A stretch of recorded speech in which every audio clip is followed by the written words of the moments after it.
Assalamualaikum warahmatullahi wabarakatuh. Perkenalkan, nama saya Dani Laksana. NIM saya 2008711. Saya berasal dari Fakultas Ilmu Keolahragaan Pendidikan Kepelatihan Olahraga Universitas Negeri Padang. Saya akan menjelaskan beberapa penjelasan mengenai struktur tubuh manusia, fungsi organ dan sistem organ tubuh manusia, serta mekanisme sistem aktif dan juga pasif. Baiklah, saya akan menjelaskan struktur tubuh manusia terlebih dahulu. Di dalam struktur tubuh manusia terdapat dua tingkat struktur tubuh. Kedua tingkat tersebut yakni struktur mikroskop dan juga yang pertama yakni tingkat mikroskopik dan yang kedua yakni tingkat makroskopik. Tingkat mikroskopik biasa dikenal dengan istilah histologi, sedangkan tingkat makroskopik sering dikenal dengan istilah gross anatomy. Saya akan menjelaskan sedikit penjelasan mengenai histologi dan juga gross anatomy. Histologi ini mempelajari semua struktur tubuh manusia secara mikro dengan bantuan alat berupa mikroskop. Hal ini sangat terkait dengan jaringan yang menyusun organ-organ tubuh. Jadi, histologi adalah ilmu yang mempelajari tentang jaringan tubuh manusia. Yang kedua, gross anatomy. Gross anatomy adalah struktur tubuh manusia yang mempelajari yang cukup dipelajari dengan mata telanjang saja. Di dalam mempelajari anatomi ini terdapat dua pendekatan, yakni pendekatan regional dan pendekatan sistemik. Baiklah, yang pertama yakni pendekatan regional. Pendekatan regional adalah pendekatan yang mempelajari struktur tubuh dengan membaginya ke dalam beberapa area tubuh. Area tubuh yang dimaksud yakni area kaki, kepala, pergelangan tangan, dan area tubuh lainnya. Yang kedua, pendekatan sistemik.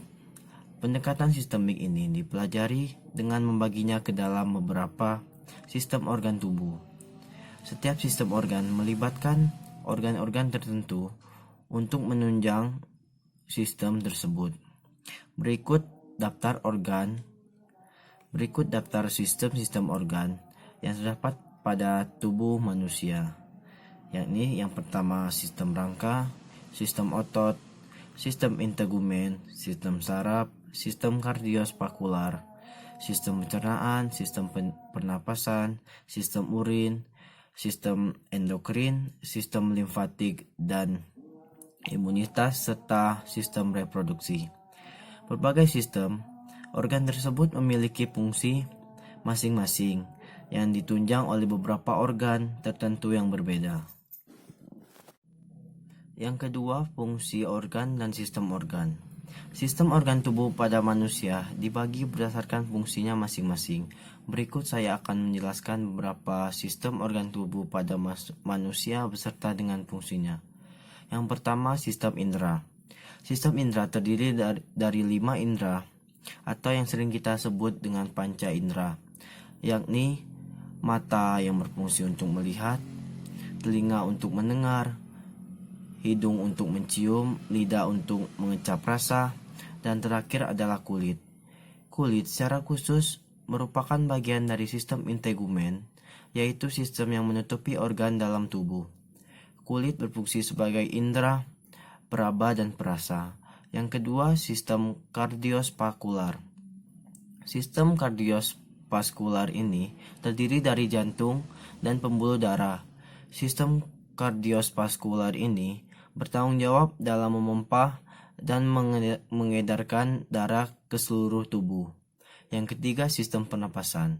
Sistem pernapasan merupakan salah satu sistem organ vital pada manusia yang berfungsi untuk menghirup oksigen yang dibutuhkan tubuh dan mengeluarkan karbon dioksida sebagai salah satu zat buangan metabolisme. Sistem ini terdiri dari hidung, tenggorokan, laring, trakea, bronkus, dan paru-paru. Yang keempat, sistem pencernaan.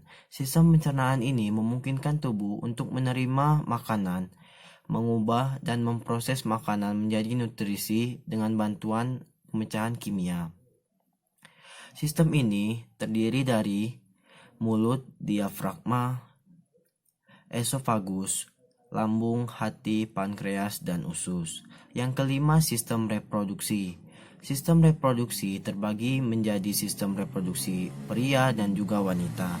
Sistem reproduksi pria mencakup seluruh organ tubuh yang berkaitan dengan hubungan seksual. Terdiri dari penis, testis, epidimis, dan vas deferens. Sedangkan sistem reproduksi wanita terdiri dari semua yang mencakup hubungan seksual, hamil, dan juga melahirkan. Sistem reproduksi wanita mencakup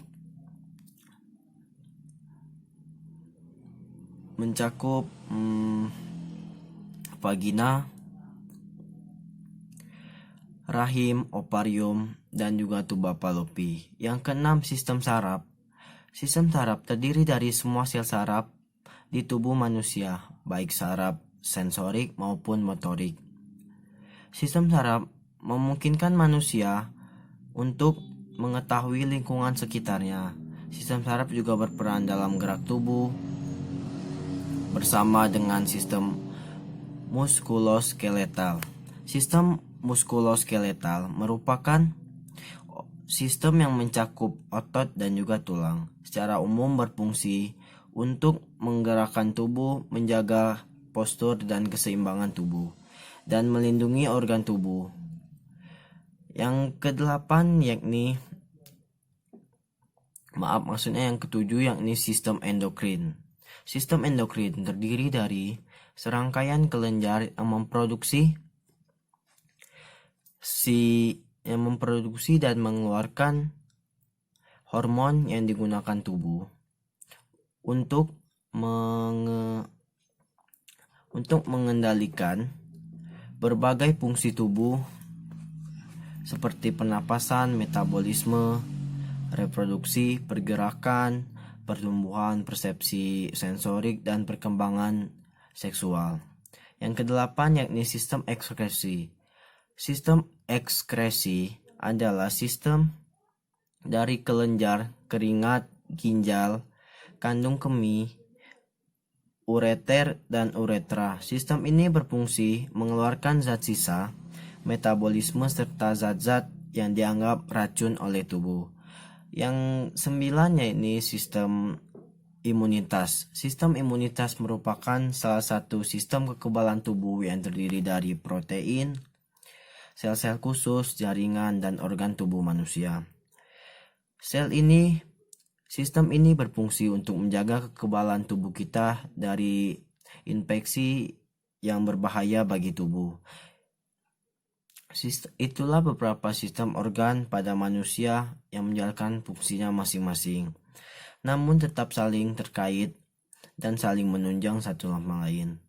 Menjaga sistem agar berjalan optimal sangat penting untuk memastikan tubuh agar selalu bisa beraktivitas sehari-hari tanpa kendala satu apapun.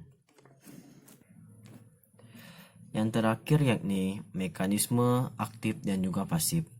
Transport aktif adalah gerakan molekul melintasi membran sel ke arah melawan gradien konsentrasi mereka, yaitu bergerak dari konsentrasi rendah ke konsentrasi tinggi. Sedangkan transport pasif adalah gerakan biokimia dan zat atom atau molekul lain pada membran sel. Mekanisme transport aktif, contohnya yakni protein transport dalam membran plasma memindahkan zat terlarut seperti ion-ion kecil, asam amino, dan monosakarida. Yang contoh mekanisme yang kedua untuk transport aktif yakni vesikula atau badan-badan lain dalam sitoplasma memindahkan molekul-molekul makro atau partikel-partikel besar melewati membran plasma. Untuk mekanisme transport pasif, contohnya yakni Aliran besar atau bulk flow adalah pergerakan kolektif zat ke arah yang sama sebagai tanggapan terhadap suatu gaya. Seperti tekanan. Darah yang mengalir melewati pembuluh darah adalah salah satu contoh aliran besar. Itulah contoh dari mekanisme transport aktif dan pasif. Sekian penjelasan mengenai struktur tubuh, fungsi organ dan sistem organ, serta mekanisme sistem pasif dan juga aktif. Bila ada kata-kata yang salah, saya minta maaf. Wassalamualaikum warahmatullahi wabarakatuh.